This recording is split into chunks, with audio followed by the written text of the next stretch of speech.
Pikachu బుల్బసాని చూసి, ఒరేయ్ బుల్బసార్, నీ తలమీద ఆ గడ్డి చూస్తే ఏదో కొత్త హెయిర్ స్టైల్ ట్రై చేసినట్లు ఉంది. ఇది ట్రెండ్ అవుతుందేమో అని నవ్వింది. బుల్బసార్ కూడా సరదాగా, అవునురా పికాచు, నీ తోక చూస్తే నాకు ఇన్స్పిరేషన్ వచ్చింది. నీ తోక కర్లీ హెయిర్ లాగా కనిపిస్తుంది అని రిప్లై ఇచ్చింది. చారిజార్డ్ ఆటలోకి దూకి, హహా, మీ హెయిర్ స్టైల్ గురించి మాట్లాడుకుంటున్నారా? నా ఫ్లేమ్తో మీకు ఒక హాట్ మేకోవర్ ఇద్దామా?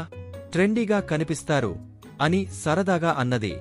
స్క్విర్టిల్ వెంటనే చేరి, చారిజార్డ్, నీ ఫ్లేమ్తో మేకోవర్ ఇస్తే మేము కాలిపోతాం. నా వాటర్ బబుల్స్తో మీ అందరికీ కూల్ లుక్ ఇస్తా అని నవ్వింది. పికాచు స్క్విర్టిల్ని చూసి, స్క్విర్టిల్, నీ వాటర్ బబుల్స్ చూస్తే ఏదో సబ్బు బుడగలతో ఆడుకుంటున్నట్లు ఉంది. నీకు బబుల్ బాత్ ఇష్టమా అని ఆట పట్టించింది. బుల్బసార్ కూడా చేరి, అవునురా పికాచు, నీ షాక్లు కూడా ఏదో స్పార్క్లర్లా కనిపిస్తాయి. దీపావళికి నిన్ను వాడొచ్చు అని నవ్వుకుంది. చారిజార్డ్ అందరినీ చూసి, మీ బబుల్స్, స్పార్క్లు అన్నీ సరే, నేను ఒక్క ఊపిరితో లాబ్ని పార్టీ స్పాట్ చేసేస్తా.